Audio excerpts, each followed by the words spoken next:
Yep, more reviews to go through because it looks like the Last of Us show reviews are starting to come out. And we got a Rotten Tomatoes score. And I'm not kidding. I looked through, as of right now, last I checked, there was... let's take a real quick look. How many... I can't see it right now.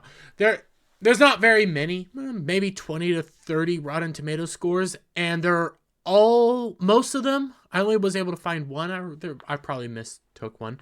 Most of them all rate it fresh, except for one.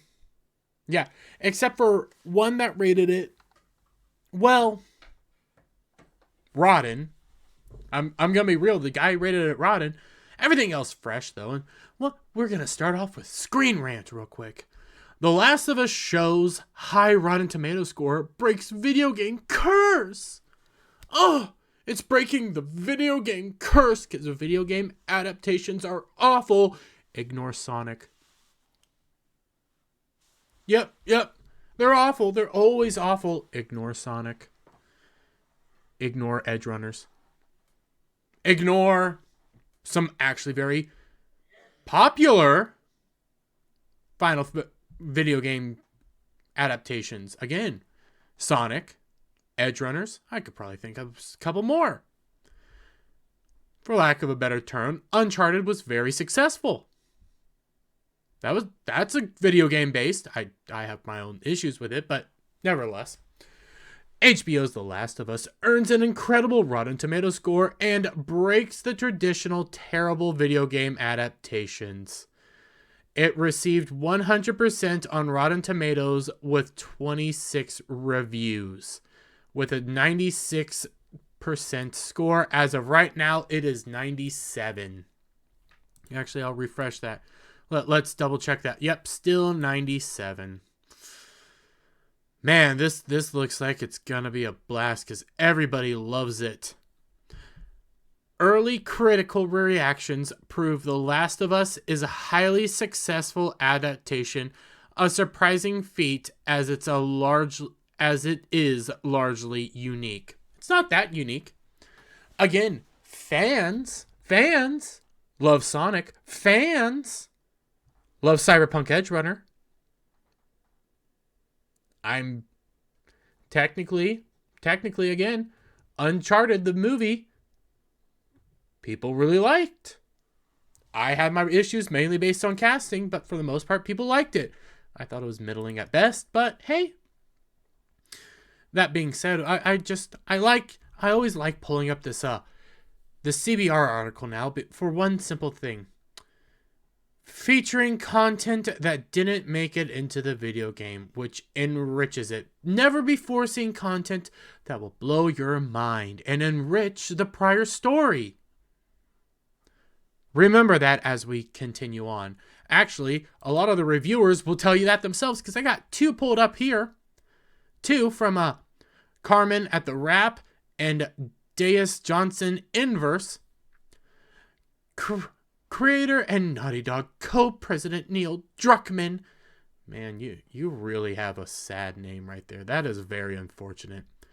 Is thankfully heavily involved in the HBO's Last of Us, serving as co-creator, co-showrunner, and executive producer of the series alongside Craig Mazin, Chernobyl, and together the team has done an excellent job of sticking close to the source material,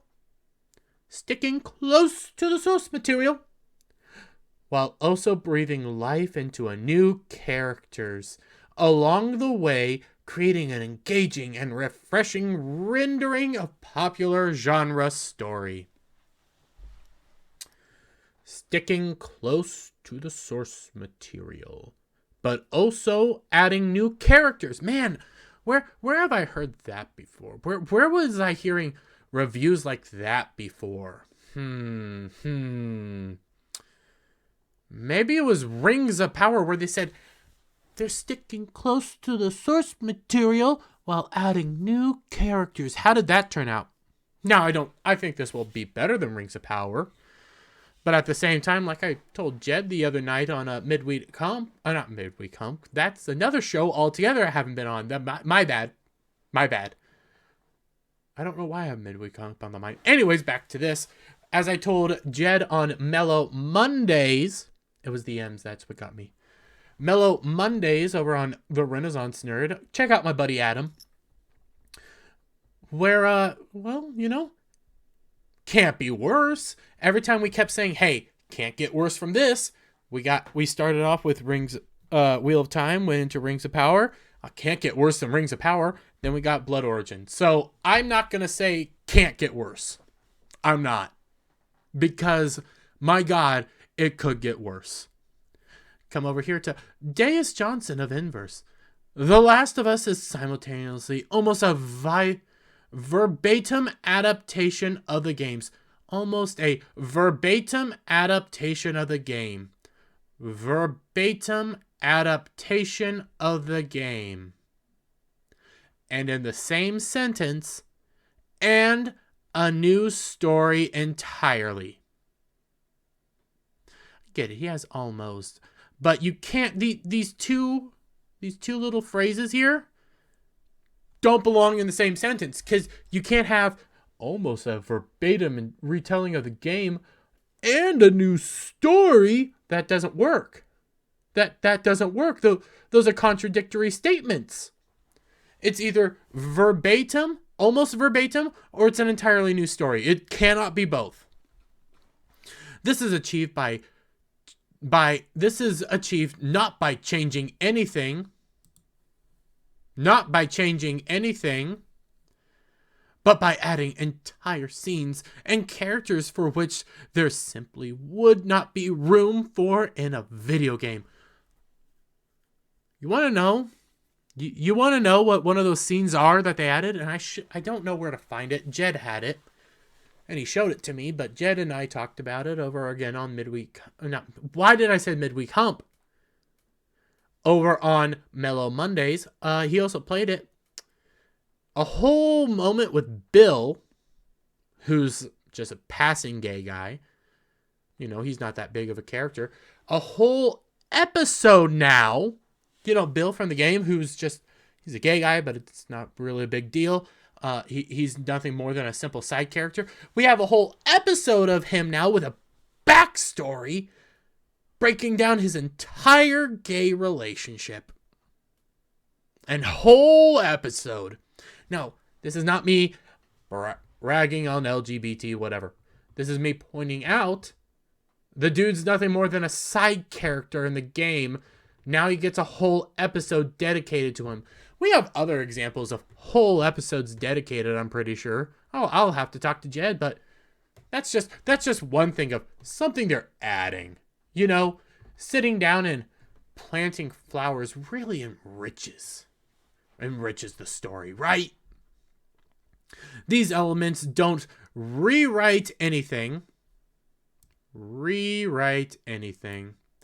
we've seen before, but add new levels of world building, storytelling, and depth that makes the whole narrative feel tailor-made for the television model.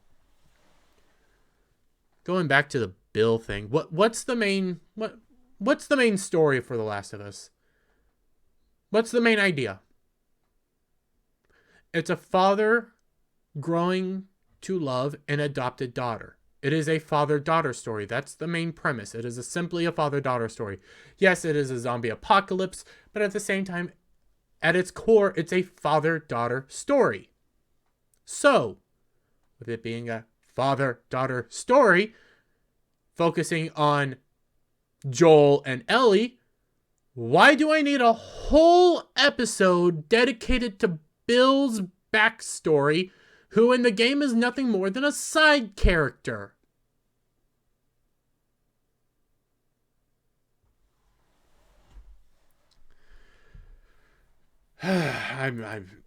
Well, you see it, 97%. Let's refresh it again real quick. 97%. Normally, when the critics love something, normally, fans don't. But I wanted to come over here and just look through some of these because, oh, got Grace Randolph here. A star vehicle for Pedro Pascal. While it seems a bit like HBO's The Walking Dead, the show is still interesting enough to hold its own. The biggest budget treatment doesn't hurt either. The big budget treatment doesn't hurt either. Genre fans will be entertained. Others may or may not stick around. What about the show? What about the show? All I hear is HBO Max's HBO's The Walking Dead. That's all I hear about the show. Well, let's scroll up here. Even if The Last of Us trends familiar ground, it is still a gripping and ambitious work that seems fated to become the premier cable network's next Twitter trending hit. Okay, what about the show? And I get that these are small little tidbits, but even when we came over to this one, what about the show? What parts of the show are gonna be breathtaking and amazing? Like, what aspects of it? Let's pull one random up over here from Simone Cardi of IGN. Solid performance flank the pair as the characters weave in and out of Joel and Ellie's journey. These include Anna Torv as the Sterling Tess, Gabriel Luna as Joel's estranged brother Tommy, and Lamar Johnson as the layered and compassionate Henry. Special mention as to go out to Nick Offerman and Murray Bartlett, who are unforgettable as the melancholic Bill and Frank respectively. We spend fleeting time with some great performance that act to constantly remind us about the fragility of life. What about the story? What parts of the story am I gonna like? You know? What aspects of it, without telling too much, what am I getting here? Look, I'll go to the one that says, hey, Bret Hart's global and male. Only person I've seen so far that has given it a rotten review. As hard as The Last of Us tries to convince its audience, and perhaps itself, that it can borrow from and elevate the zombie thriller, it is unable to deliver something genuinely new. That's the only downside I have. I haven't seen a single one of these, though, that has actually talked about, like, the story. You know, you hear. Masterfully tense and deeply emotional. The Last of Us, Jan 10. Oh, that's today. The Last of Us delivers all the nail-biting action we expect from the genre, but makes sure to ground it in authentic human emotion, too. But what about the story? Like, what elements am I looking forward to? I've heard about new, close to the game, but having new stuff, sticking to source material, but new. I've heard things about the actors, you know, oh, these are great actors. Hey, we have this actor, we have this actor, we have this actor. Melancholy story for Bill and Frank. You know, the melancholy story for Bill and Frank.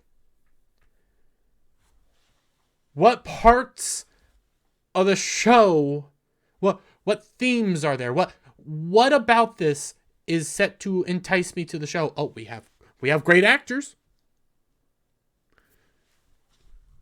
You know, we have great actors. We have almost a verbatim adaptation that has new stuff, that doesn't change anything. We don't change anything, but new stuff. It's new, and old. It's old and new. It's old and new. It's old and new. That's all they're saying. Oh, actors. Old and new. Old and new. It's the game you love, but with new stuff. It's the game you love, but with new stuff. Actors as well. And also, it's a TV show. Go watch it. Go watch it. Go watch it. What about the stories? What about the aspects? What about the overall father-daughter story that we are supposed to be getting? I'm one of the people that don't think you need this movie at all. TV show. Same with the God of War show. Why do you need that? Why do you need this? Because this doesn't make sense. The Last of Us is already a cinematic masterpiece. That is why when people are coming out and saying, hey, all I did was watch the gameplay, I'm actually more lenient on them, saying, that's decent enough. Because it's a cinematic story. I can go to YouTube right now. I can type in Last of Us playthrough, no commentary, and just watch it happen. For free, nonetheless. Why do I need to watch this show? I can go back and watch the original, which is better, which I'm willing to place money on will be better. Let me get your guys' thoughts down in comments below. If you liked the video, give it a thumbs up, share it out with your friends, hit that subscribe button, hit that notification bell for every time I put out a new video and go live. And remember, critics give it a 97% review. Bye for now.